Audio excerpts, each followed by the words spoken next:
നമസ്കാരം സുഹൃത്തുക്കളെ, എൻ്റെ ചാനലിലേക്ക് ഹൃദ്യമായ സ്വാഗതം. ഇന്ന് നമ്മൾ ഹംപിയിലെ ഏറ്റവും അത്ഭുതകരമായ കൃഷ്ണ ബസാർ പുഷ്കരിണി നേരിട്ട് കണ്ടറിയാൻ പോവുകയാണ്. ഇവിടെ ചരിത്രം ഉറങ്ങിക്കിടക്കുന്നു. ഇത് 16-ാം നൂറ്റാണ്ടിലെ വളരെ പവിത്രമായ ഒരു പടിക്കിണറാണ്. വിജയനഗര സാമ്രാജ്യത്തിലെ പ്രശസ്ത മഹാരാജാവ് ശ്രീകൃഷ്ണദേവരായ ഒഡീഷ വിജയത്തിൻ്റെ ഓർമ്മയ്ക്കായി AD 1513 ഈ മനോഹരമായ കുളം നിർമ്മിച്ചത്. ഇത് അന്നത്തെ കൃഷ്ണ ബസാറിൻ്റെ പ്രധാന ആത്മീയ കേന്ദ്രമായിരുന്നു. രണ്ട് പ്രധാന ആവശ്യങ്ങൾക്കായിരുന്നു ഈ പുഷ്കരിണി ഉപയോഗിച്ചിരുന്നത്. ഒന്നാമതായി, ഭക്തർ തൊട്ടടുത്തുള്ള കൃഷ്ണക്ഷേത്രത്തിൽ കയറുന്നതിന് മുമ്പ് ഇവിടെ ഇറങ്ങി വിശുദ്ധ സ്നാനം ചെയ്യുമായിരുന്നു. രണ്ടാമതായി, ഇവിടെ എല്ലാ വർഷവും വലിയ വൈഭവത്തോടെ തെപ്പോത്സവം നടന്നു.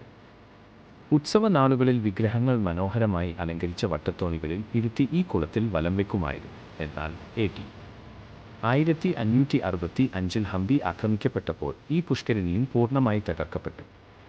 താഴ്ന്ന പ്രദേശമായിരുന്നതിനാൽ നൂറ്റാണ്ടുകളോളം പെയ്ത മഴവെള്ളത്തിൽ നദിയിലെ മണ്ണും ചെളിയും വന്ന് ഈ കുളം പൂർണ്ണമായും മണ്ണിനടിയിൽ മറഞ്ഞുപോയി.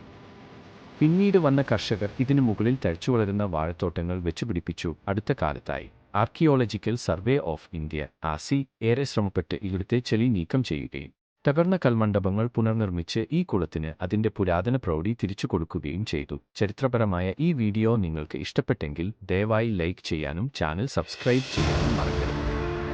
അടുത്ത വീഡിയോയിൽ കാണാം.